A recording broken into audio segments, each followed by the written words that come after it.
You don't have to share every thought you have.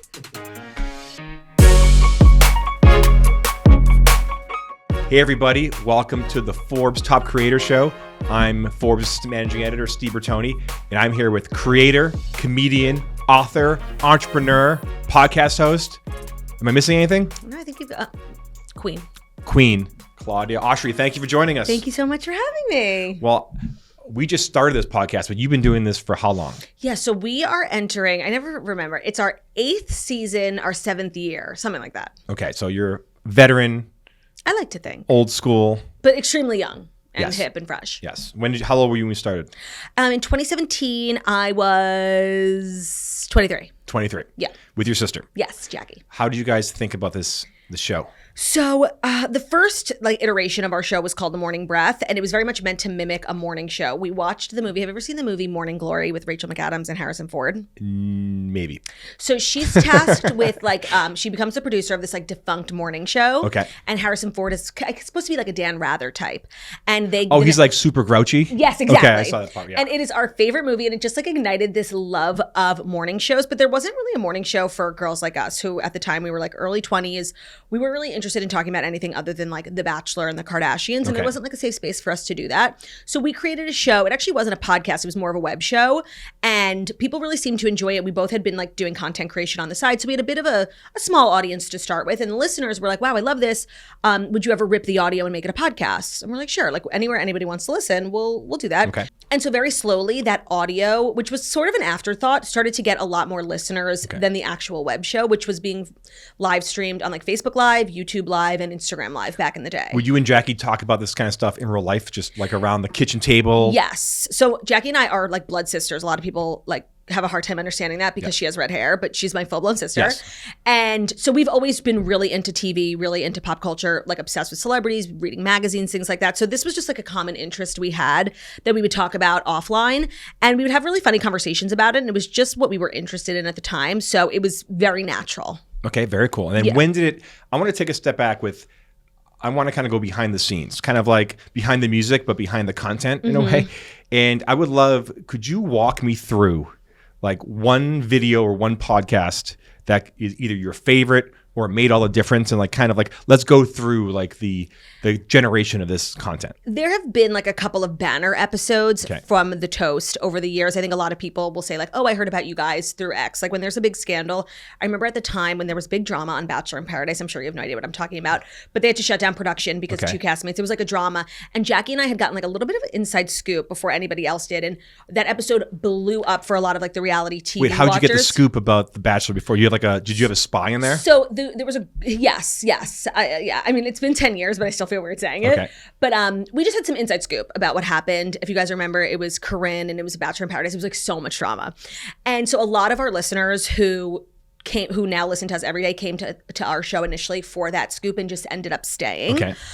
So that comes to mind when you think of a banner episode. Wait, so what happens? You have this scoop, and then you're Jackie, we need to basically shape this entire episode show about this. Yeah, so our show has the same format every day, which is really nice, but it also lends itself to adding in whatever you want. So I like to think of it in 3 parts. The first third of the show is Jackie and I just catching up, talking about ourselves. It's my personal favorite part of the episode. Okay. But obviously not everyone agrees. The second middle part is the Fast Five. So we choose 5 pop culture stories to talk about every day. Okay. Pop culture, TV, human interest, things of that nature, weird news sometimes. And then the third is usually a TV recap segment. We do a weekly advice segment. We do a weekly segment called Queenie and Weenie of the Week. So the third installment is different every day depending on what day of the week it is. Fridays are Queenie and Weenies, Tuesdays are Featured Hosters. So when we have something major to talk about, it usually fits in to that second pillar, which is the Fast Five. We'll make it one of the big stories. Sometimes if it's a personal update that is really major, it'll go in the first part. It just depends on what's going on. Gotcha. Yeah. So tell me who's your audience? What do they tune in for? So everybody comes for the Fast Five and they stay for the girls. I think that's what it is. People who Like, I think when your hobby is celebrities and your base, like, number one interests are pop culture, it's kind of looked down upon, right? As like a guilty pleasure. But it's what I'm interested in. It's what I care about. It's what I open my phone to look at. And so when we created a space where we're like taking that seriously, it was really supposed to be modeled after like a show like The View, where we're talking really seriously about things that matter to us. Yeah. What matters to the women on The View is different than what matters to me. And we're just giving it the same level of seriousness. And I think that's why people tune in, because there's really not... I think they've tried on cable and like in mainstream media to have a platform like that, but it's kind of hard. You have to be really in the know, and it's so natural to us because we just, I've been watching Bravo since I'm like in high school. So I'm really an encyclopedia for useless information, and there are a lot of people like that. And so to find a platform and a community where you're like the pop culture expert. Yeah, where you can come and like, I'm going to make a reference to a movie so random and I know you're going to know what I'm talking about, And it's mostly girls my age too. We've tried to, of course the toast is for everyone, but we tend to target girls who are in a similar life stage as us. Age-wise, we're both married. Jackie has 2 kids. I am pregnant. So yes, congratulations. Thank you so much. More topics to discuss in the future? More topics to discuss in the future. Let me tell you. So I love my job. And I don't know what I consider my job. These days I say I'm a podcaster, but I could be a million things. I'm a content creator.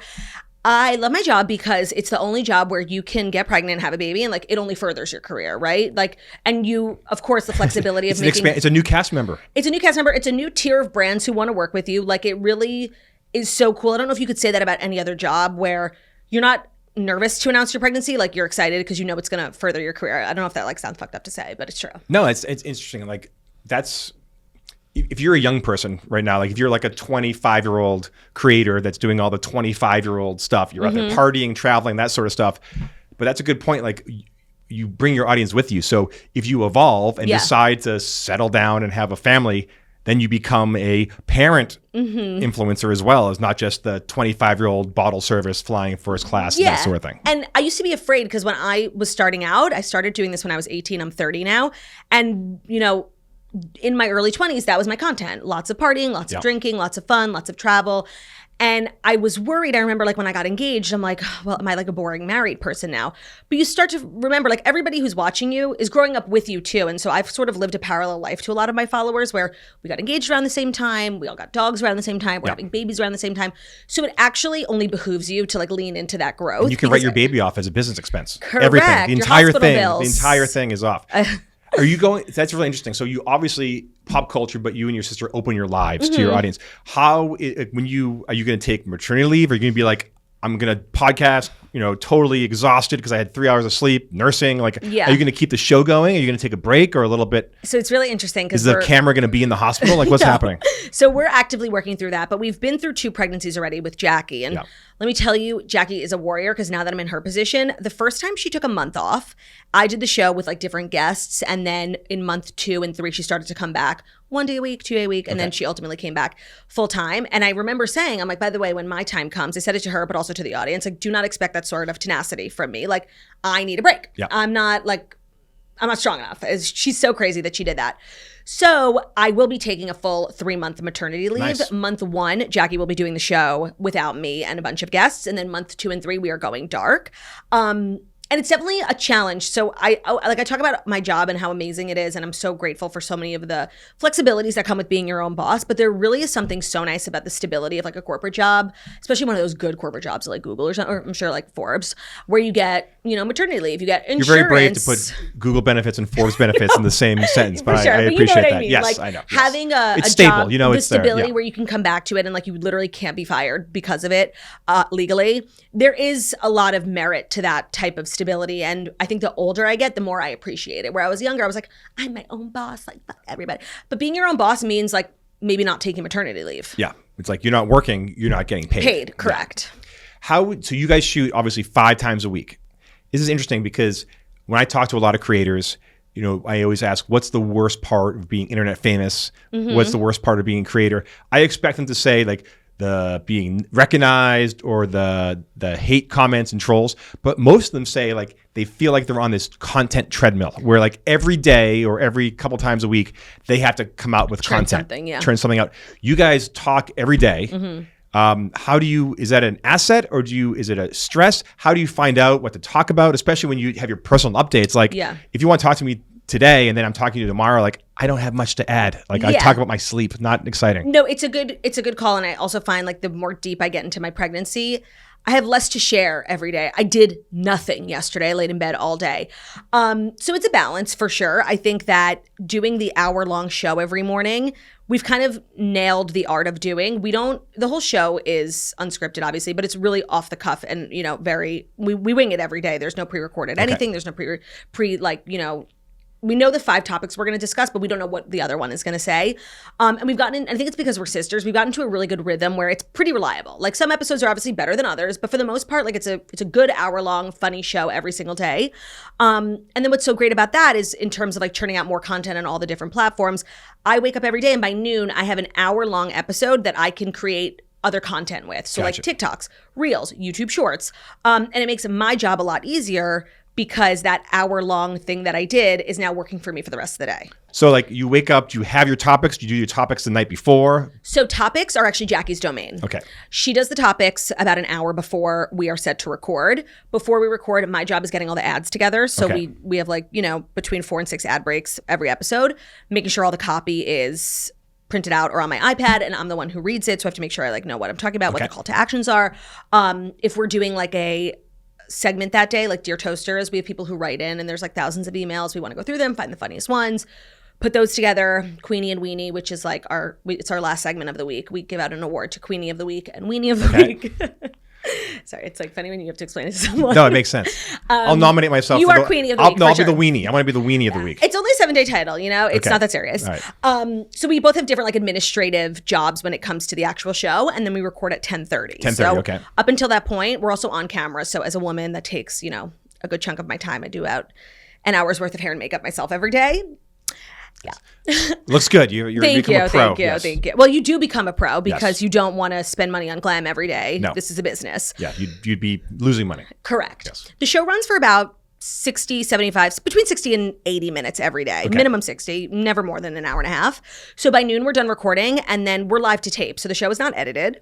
We get it uploaded on YouTube and all the podcast platforms within like 30 minutes or an hour. Okay. So by 1 o'clock, like the show is done for the day. Cool. The remainder of the day is, doing merch, doing content, making different clips, working with our video editors, just maintaining the business as a whole. It's crazy. Do you have a crew? Like, do you have some people shooting? No. So tell me your setup. What do you have? Yeah, I think it's shocking to a lot of people. So, and we just had for like the first time, I think maybe in 4 or 5 years, we just renovated our entire studio. So Jackie and I have 2 separate studios because she lives in Florida. And so we had hired like a director of cinematography, a lighting director, and they set up, it was like the most expensive journey we'd ever been on, but totally worth it. How much did it cost? Oh, do I want to say how much it cost? Okay, you know what I do? And you guys tell me if I got ripped off, okay? Because you guys know these things. Let me tell you what it was first, because we had to build 2 studios. We did this studio for like $15. No. Okay. And by the way, I know these mics. These are good mics. Yes. So let me tell you what it was, and then you'll guess, okay? So I have a studio here in New York. Jackie has one in Florida. Sorry, is it in your apartment or is it like in a studio? It's in an office building. Okay. It's like a pretty much same size as this, soundproofed. And we had like lights built into the ceilings. We had a set built. We had a set designer, new furniture, new everything, new cameras, new mixers, new everything. Tell me what you think that cost. Does that include rent? No, just like the cost of getting the studios set up. I saw it's all pink. It's cool. I'm going to say $300,000. Oh my God, I crushed it. What do you think? 50 to 60. Okay, so I absolutely crushed it. I don't think we went over 40K. Nice. For both studios. I was thinking like New York City labor, the whole thing. And that's the crazy thing. We had to pay for labor in New York and Florida, and like not my bill being so much more. Yes. Yeah. That's good. Like you guys do it on a split screen. It looks like you're there. Is your sister's in her house or is that also in a studio? Also in her house. Okay. So she has a good commute. She crushes it. She wears slippers. That's not, you have to go down the street. I slum it. The rats. What was I going to ask? So do you have what's your camera setup? What do you use? Oh, we just got a new camera. It's a Sony, I believe. Our last ones were a Canon. Now we switched to Sony. Okay. Do you use the Shure SM7B microphones that everybody uses. Nice. And we use a mixer. Do you have a photographer, a camera person, or do you have a remote? So it's all manual. So we basically both record our own audio and video. Okay. And then we sit. It's because I said we don't edit it, so we sit for 80 minutes, however long it takes. So you're like me, you hit play and then run around the side and go down. Exactly. Yes. Hit play, we clap for synchronicity, we record, We laugh, we cry. Oh, they love it so much. What a great episode. We finish, we press stop record. We offload from a memory card and we get it uploaded. And then does an editor put it all together? No, so I do it. So we use Premiere Pro. And because it's not like an edited podcast, it's like I don't edit it. I just put it together. Put it together. Okay, cool. Are you putting it yourself on TikTok, Instagram, YouTube, or do you have teams that help with that? So we have a social media manager and a video editor who we all like collaborate together on which moments to clip, what we think would be the best clips. She'll send us a couple of versions. We have revisions. Once they're done, the social media manager posts them on YouTube Shorts, TikTok, and Reels. And then we also just churn out like other random content for the socials, but we also have a Patreon, which is like a huge part of our business. Yes. So that includes, so our show is every day. You can listen to it on YouTube, podcast, Spotify, all the places. And it's free. And then we have a subscription. So for $8 a month, $7.99 actually, we give 5 extra episodes to anybody who wants it. Okay. And it's available on Patreon, patreon.com/thetoast. And that was the first way we ever started monetizing our show before we like got on a network, before anyone wanted to sponsor the show or like a brand. We were looking for ways to monetize, and I had heard about Patreon and we joined, and we've been like sort of prioritizing it ever since, and it's been it's such a fabulous platform. I love it. Yeah, and that's like everyone's going towards subscription based, and it's great for business because a lot besides the extra episodes, that's just pure gravy. Like you already made it. That's just more money coming in for you. And Patreon's such a great platform because they really prioritize the creators. Because I'm sure like on Spotify and on Apple, you now can do subscription too. And a lot of people ask us, why don't you do the Patreon stuff but do it on Apple? But if you are making money on Apple, Apple keeps 30% of the revenue, whereas Patreon is a very small percentage of. It's so nominal. Actually, it doesn't affect really the overall revenue. Is that a major source for you guys? Yes, I would say it's maybe like our. It's a top revenue. Yeah, it's big. How do you make the most of your money? It depends on the month, but I would say because we are a daily show, we have a lot of inventory for ads. Okay. And so the commercials you hear, that's probably our number one. Gotcha. And do you do or merch? It's tough. Yeah. Tell me about, and merch is hard. Okay. And I think that a lot of creators who sell merch are experiencing this issue too, the lack of good options when it comes to companies to partner with. The big one was Fanjoy, and I don't know if they went out of business, but they had some issues. We were there. Okay. And a lot of people left, and I think they might be closing down. I don't know exactly what the drama is. What is the hardest part of merch? The hardest part of merch is shipping. The hardest part of merch is your margins. Okay. So by the time it's all said and done, it's like you keep half of what you make. And what do you sell? Like in terms of products? Yeah. Mostly apparel, but like some glassware, mugs, notebooks. And it's like Toast branded stuff, right? Yes. Okay. Little jokes from the podcast.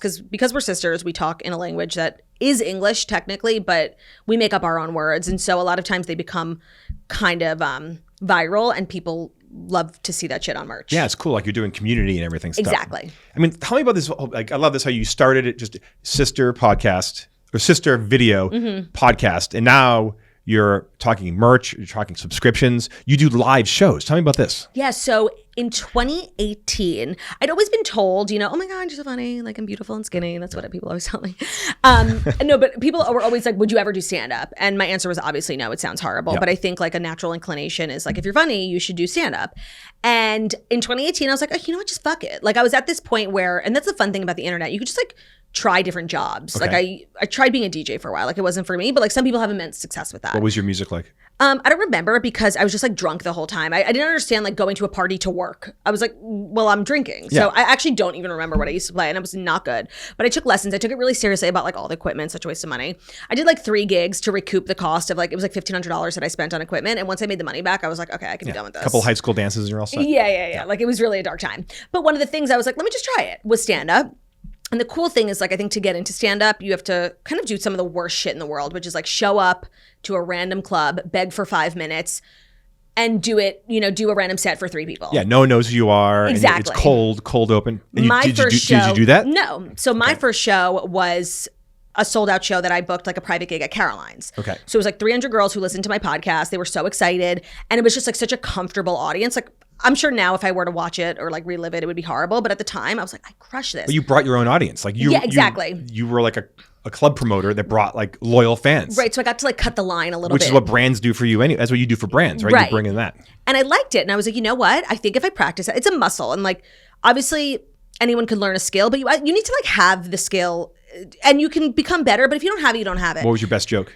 Oh my God. I mean, like the whole time I just sat on stage and called myself fat. Like it was seriously so crazy. And I was like, you know what? Did you write like a 7-minute set? So I wrote like a 20-minute set. Okay. And then I would like bring people up. I would like do little games, Q&A, whatever. And then with each show, that little 20 minutes at the beginning, I would make like 25 minutes, 30. And then by the time like I had done, by the end of that tour, I did like 90 shows. And halfway through, I had like done away with all the games, the Q&A, and that 20-minute monologue became like a 90-minute set. Wow. And I really just kind of like taught myself how to write jokes. I actually worked with a comedy coach who somebody set me up with in New York. She was amazing and just like kind of taught me the ins and outs of joke writing, but also like of being a comic and like how to act at comedy clubs, because like you didn't know any of these things. And so that's ended up being my first tour, and then I taped a special, and then I did my second tour and taped a special. So it was really something that I heard you played the Beacon? I did. That's like my dream. I'm not funny. Well, not that funny. Let me tell you. So I saw Jon Stewart there, Jerry Seinfeld, and you at the Beacon. I'm from New York, and my first tour, like I saved New York for the very end because I'm like, it's my biggest audience demographic wise, and I really wanted to do the Beacon. And it's like, it's one thing to like get the Beacon to like let you play, but then you have to like sell the tickets. Yes, it's 2,900 seats. So how does that work? You're like, I want this night. I'm in charge of the inventory. So yeah, you get like they'll offer you certain nights. Okay. A lot of them are taken. Like Jerry Seinfeld has a residency. It's hard to get a good night. It's hard to get like a Friday or a Saturday. I think my first Beacon show was a Thursday, which was a very good night. Yeah. Thursday. That's a good day to do it. Exactly. And I put the tickets up for sale. I was like freaking out. It sold out, and it was literally the best night of my life. And did you use your social media to market it? Yeah, and it was. I think it sold out in like 2 hours. It was really just like, and nobody at the Beacon or like nobody at MSG like had heard of. They're like, who is this girl? So you do like start to get a little bit of credibility within the comedy scene when you're doing things like that. So by the next tour, I think that was like 2020. I forget what year. I got to ask about you're backstage about to like go through the curtain at the Beacon Theater, sold out. Like, what was going through your head? What was that like? So fucking excited. Because this was like the very end of a 90. Not nervous? You were ready to go? Okay. No, this was the very end of like a 90 show tour. So I wasn't worried about whether or not like I would forget anything. Like I knew this shit so well. And everyone who like I grew up with was there. And it was just like my people. I was so fucking excited. And I had the most fun I'd ever had in my life. Like it was even better than I imagined. I remember being like sad that it was over. Were you funny growing? People think you were funny growing up? Yes, not like class clown energy, but always very unfiltered, and just sort of saying crazy things. Okay. Now this whole tour thing's amazing. Like my colleague Alex York did a great cover story with Alex Cooper, and the opening scene is she's at like Alex's Call Her Daddy event, which is like it went from a podcast to a variety show. She had pop singers, she had strippers, she had the whole. It's amazing how just with a couple microphones and a camera, then you're filling stages. And you're filling like places like the Beacon or wherever, these really legitimate venues that are like historic. And the weird thing is that I think a lot of people get into it. It's kind of like a live podcast to stand-up comedy pipeline. Whereas I did stand-up first, and Jackie and I were not against doing live podcasts, but we had done one and it like wasn't very funny. Yeah. And we were like, well, we do a daily show, so it's hard to then do a show at night. Yeah. And we didn't do it for many, many years. And a lot of people then started to do it, and a lot of our audience were like, please do a live show. And we were about to announce a tour, and then Jackie got pregnant. So we were pushing it off. And then this summer we decided to do a little residency. We were both going to be in New York for the summer. So we announced a bunch of shows in New York City, the Hamptons, Jersey Shore. And it was amazing. We really waited till we were able to put together a show that was actually funny. There's nothing worse than like spending your money on a show that's not worth it. And so many of our listeners are like moms, and they take time off and they travel and they're getting a sitter. And it's like, you want to give them a show that's not a piece of shit. Yeah. And the two of you together. Yeah. And we finally got to a place where we were like, I actually think this is a great concept for a show. And so we ended up doing like 4 nights at the Beacon, random West Hampton Beach Performing Arts Center. We just like were doing like the whole New York City summer scene. And it was so amazing that we've now, booked more shows like outside of New York. I'm really glad that we waited in the way that we did, because I think for a while, live podcasting is it has the potential to be like a little bit of a cash grab. Yeah. Yeah, because you go up there and people want to hear the same old jokes. I mean, it makes sense if you're I know like the smartless guys do it, but they have people. They have the But they have gags, guests, and right. they have the guests and the gags that keep on going. Well, you guys do too. You have their whole community. Yeah. And so funny thing about us is, and I think what's so different when you compare it to other shows is that we don't do guests. Every now and then, if like, Kelly Clarkson wants to come on, she's always welcome. Yes. But the Daily Show is just us. You can make an exception for Kelly. Yeah. And Kelly knows whenever Kelly wants, Kelly can. Gotcha. She can watch. Yeah. She's always welcome. And so that's been really great for us, like numbers wise, because I think if you're a guest based show, anybody can attest to the fact that like, yeah, you have a huge guest on, your numbers are huge. Next week, you have somebody less known or you don't have a guest, your numbers really vary. Yep. We pretty much get like the same downloads every single day because people are tuning in for us. And so a little while ago, we made the decision to stop doing the guest episodes because one, you're in a bit of a rat race with other shows. When a person is promoting something, they're doing a million podcasts and it's hard to stand out that way. And two, it just leads to a lot of like inconsistencies in your numbers. And so we stopped doing guests for a few years. I think it was around COVID too, because like the Zoom episodes, it was just so bad. Yeah, Zoom's bad, yeah. Quality wise, like people were using AirPods as microphones. It was just really bad quality. And I'm like a real stickler for that. So we decided to stop doing it. This year, we've picked up a couple of guests because like when Keke Palmer wanted to come on, of course, but we're not a guest-based show, but that does make it really hard to do live shows then because so much of why live podcasting is really successful because it's like, who's the guest? Yeah, bringing the guest in. Right.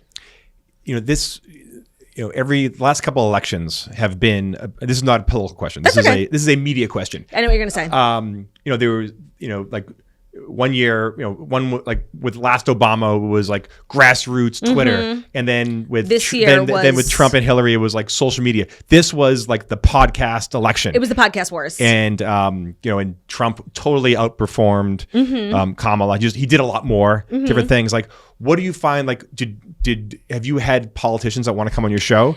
And yes. What do you think the role of podcasters are going to be in the future? So the first time we sort of like dipped our toes in was during COVID, Dr. Deborah Birx. Okay. This was before COVID became like really political. So it really wasn't. It was like a big deal for us because the email that reached out to us was like at whitehouse.gov. Like it was crazy.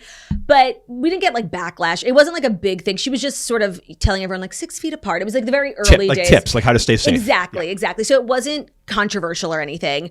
And then with the election, it was really crazy how podcasting became sort of the indicator of the results. Yeah. And these candidates weren't going on like political shows. No. They were going on different niches and different groups. And now, as a woman in podcasting, I absolutely loved it because it kind of gave legitimacy to my line of work. But also, I think it gave them, not that the medium needs it, because I think podcasting is very much like here to stay, but it really gave it like a sense of legitimacy and a staying power and and that's the thing about podcasting. Like everybody who podcasts is like, they're like a renegade. You're not on cable. Yeah. You get a podcast. And so it's for people who like think differently and think weirdly. And to see it be taken so seriously, I was proud. And you think that's going to keep on going in the future everything? I do. I think it's going to change. Like, I think what's so funny is what started as like a broadcasting medium. If you're, look, we're doing a podcast and there's 3 cameras. Yeah. If you're not filming your podcasts, unless you're smartless, and I don't know how they get away with never posting a video, there's really no growth for you. Video is like the forefront. So I do think it's going to evolve into more of a video platform. And I think like, the same way Netflix is like signing random YouTube talent, I think you'll start to see like the streamers become podcast platforms. I do think it'll become more video heavy, but I do think overall like the medium is very much legitimized and having a moment in here to stay. Yeah, where's social media going? That's a very simple question, very broad question.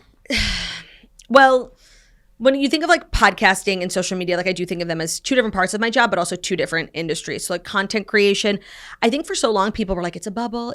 I remember when I started doing this in college, and by the time I graduated, I decided not to get like a full-time job. I was going to do this. What'd you major in? Media. Well, I was a physics major, and then physics major. Yeah, and then I started. Well, first of all, I was like failing. Can we do some experiments here? Right.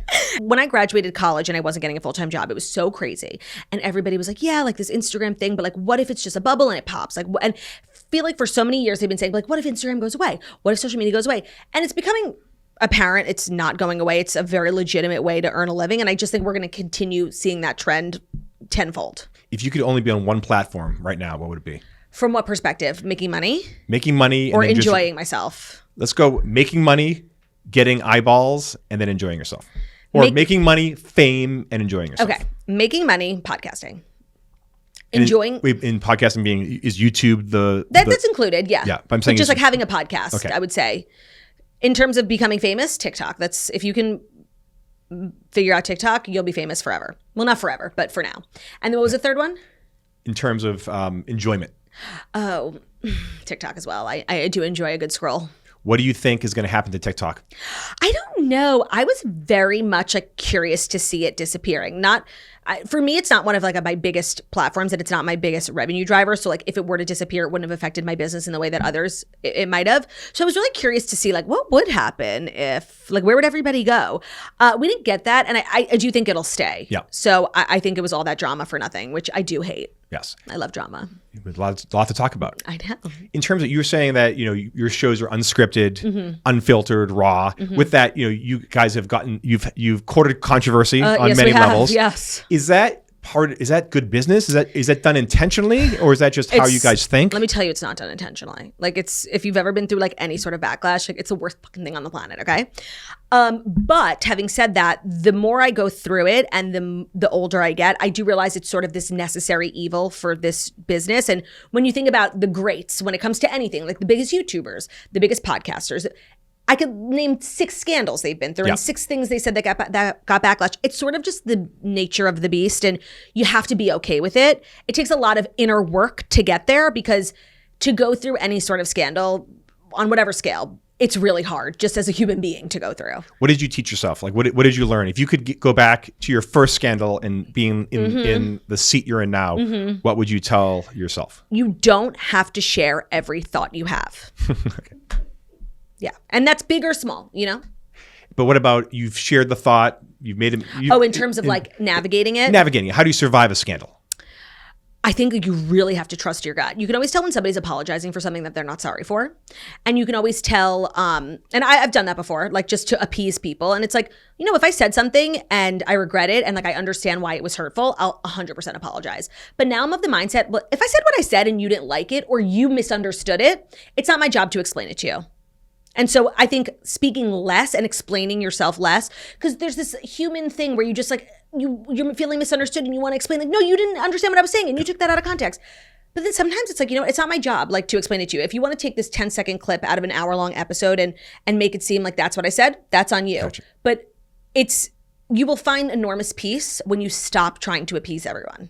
I like that. What in terms of what advice do you have for someone who's trying to balance being themselves, being, standing out on social media, but also your advice to yourself of not letting every thought in your head come out of your mouth?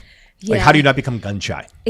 Well, that's so real. And I think that a lot of people I totally experience this. Like after you go through like your first major scandal, your content for the next like year or two is boring. You're literally scarred. Like you have PTSD and you don't know how to be funny, especially when you're trying to be funny. It's hard.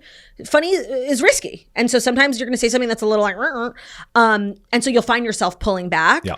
And I think it's something you just have to navigate and like trust your gut on. When is it worth it? Sometimes I'll be like, listen, let me just take that thing out of the episode because it's not that funny and it has potential. But if something's really funny and like you really stand by it, like fuck it, But you really have to use your judgment on that and like and know yourself. Like, what are you willing? Some people thrive off of a scandal. Yeah. To me, it's not my favorite thing to go through. It's actually really traumatizing and I hate every minute of it and it gives me bad anxiety. So I know that if I'm going to put something out and it's a little risky, like I have to be willing to stand by it. And it has to be like overarchingly, it has to be worth it. It has to be funny. Oh, you've been doing this for 7 years and through that there's been huge roller coaster of politics, PC, scandals, movements, you name it. Where are we sitting right now? In a very unique place. I think that we still very much operate in like a PC culture, but I think really, and through the popularity of podcasting, it really shows that like the average person doesn't really care so much about that. And I think the fact that so many people gravitate away from like very highly produced mainstream media, like kind of boring stuff, to podcasting, which is just this sort of renegade platform where it's like hours of content, people just like saying random stuff.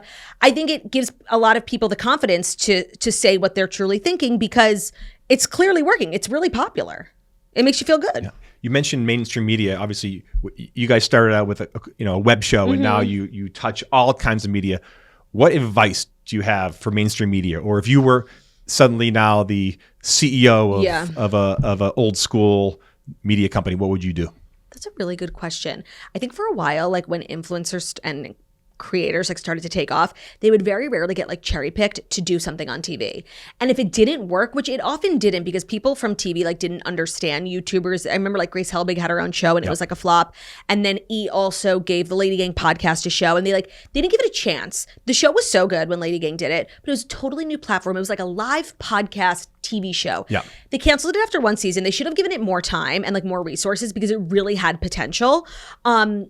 And so they would just like then make this example being like, well, look, Grace Helbig's show didn't work. She had 100 million subscribers and nobody watched her TV show, and just make these like overarching statements about creators. And so creators ended up just sort of bypassing television. It used to be that like if you asked anyone, even me and Jackie, what's your dream? Our dream would be that our show becomes a TV show. Yeah. Now that's the last thing I want. First of all, there's more money elsewhere. Like you can make way more money just doing a podcast than you can a TV show, unless you're getting one of those contracts that like, Meredith Vieira got, but nobody gets those. If you're Oprah or something. Right. Yeah. But if you're just like a regular, creator and you're getting your show, it's actually not making a lot of money. There are way more opportunities to make them on streaming and on the internet and digital. So that's no longer the goal for people. But the thing that mainstream media has is that legitimacy. And that's something that every creator wants, because there's so much about this job and this line of work that people don't understand, and it's all very new. So to be on like NBC, that gives your grandma, like, she gets it. Yeah. So I would like lean into that if I was the head of a cable network, and just leverage like my ability to give a creator a huge platform, but more so the legitimacy, and leverage that, because that's really the one thing they still have to offer. There are TV shows that, I would argue most TV shows, whenever I see like the ratings for a random TV show, I'm shocked at how low they are. Cable, you watch like the cable news is so low, right? And the age group is so old, right? Like, and so even these old, like you're watching, you CNBC, MSNBC, you think it's like prime time, yeah, and it has the prestige, but no one's watching. No, and it's like the viewership is less than like the average influencer's Instagram story. Yeah. So that's always the shocking thing to me. I think about it also in the frame of like Bravo. Like the most successful Bravo shows are getting like 1 million views like per episode, which obviously 1 million's a lot, but for cable, I just thought it was like 100 million. You grow up thinking TV is like this huge thing. Yeah. And so once you realize the power in other platforms in terms of the numbers, it's not so unequal anymore. Yeah, it's funny. I talked to a lot of creators, and it used to be they want to be in the movies or on Netflix or TV for the prestige. Like you said, for grandma, grandpa, like look at me. But now folks are saying like, you know what, like this medium's treating me well. And, I interviewed Adam W., the comedian, and he's like, forget movie offers. He's like, I want to make a $15 million movie and just put it on YouTube. Yeah. Which is very interesting. I think you feel like there's more prestige coming to this medium. But you stop to care so much about the prestige when you realize like the opportunity to make money, which is really, there's so many different ways on social media. I know you're gonna have start your family, have a baby, take some time off. Then when you're back in it, what are you excited about? I mean, you have live shows, you have books, you have merch, you have your very lucrative podcast. Like what's the plan? The cool thing that I've noticed about other girls who have children, like their brands before and after on social media, is that when they have a baby, they come back and they're different. They don't give a fuck. Like they are just like a different breed of woman. And I'm looking forward to becoming like that sort of beast, where I really don't care. What's the new beast? These like you just don't care anymore? I just think that like it hasn't happened to me yet, so I'm not sure. But I think when you have a baby, like just everything changes. Your priorities, how you see the world, what you care about, and the little things that maybe I used to like, be kept up at night about, I don't think they'll matter to me anymore. Gotcha. And I'm looking forward to that. Your brother-in-law and your husband, are they in the media world? So me and Jackie and our husband started a canned cocktail company. It's called Spritz Society. Okay. When I say we all started it, like we did, but Jackie and I don't do anything. Okay. They do everything. And so it's called Spritz Society. It's a canned wine, and we do pretty well, actually. We're about to launch. I don't know if I should say that, actually. When is this coming out? No, we're not. Okay. And so they do that full time. So I don't know if that's technically media, Gotcha. But yes, my husband also has a podcast. So a part of our business is we started a very small podcast network a few years ago called Toast News Network, TNN. And we have 4 or 5 shows. One of them is my husband's. It's called The Good Guys. He hosts it with Josh Peck. And it's one of our most successful shows, and it's supposed to be like a male equivalent to The Toast. The Toast is very girly, but your husband or your boyfriend can listen to Good Guys with Ben and Josh. And we have a few other shows. Like we have a book club that my sister does once a month. Shannon Ford, who's a fabulous Nashville-based creator, has a podcast with us. So that's been like a fun little experiment, and that's also Ben's job as well. Because I was going to ask, like, what do your partners think about your sister and you on the air all the time, being very unfiltered, sharing all these things. We talk so much about our marriages in like a funny way, about, you know, how my husband, like the other day, he wiped down the counter with a dish rag instead of a paper towel. Like, it was seriously the dumbest thing. So much of our like marital, like the light stuff, is fodder for the show. Okay. And they don't seem to mind it. It ends up being really funny, and it's always like fun and lighthearted. I think, you know, anything like serious that's going on in your marriage, and we've seen that. There have been like a couple of shows hosted by like a husband and wife where they clearly have issues. Yeah. I think that needs to stay off the internet, or is very fun and very fresh. And if we're ever having like real fights, it's not on the podcast. Yeah, that'd be a whole evolution if it's from like dating, marriage, divorce, but they got to stay on the show. Yeah. Awesome. Well, I want to thank Claudia Oshry, podcast host of The Toast, comedian, author, merch saleswoman. Saleswoman, yeah. And soon to be mom. Yes. Thanks for joining us. Thank you. Bye.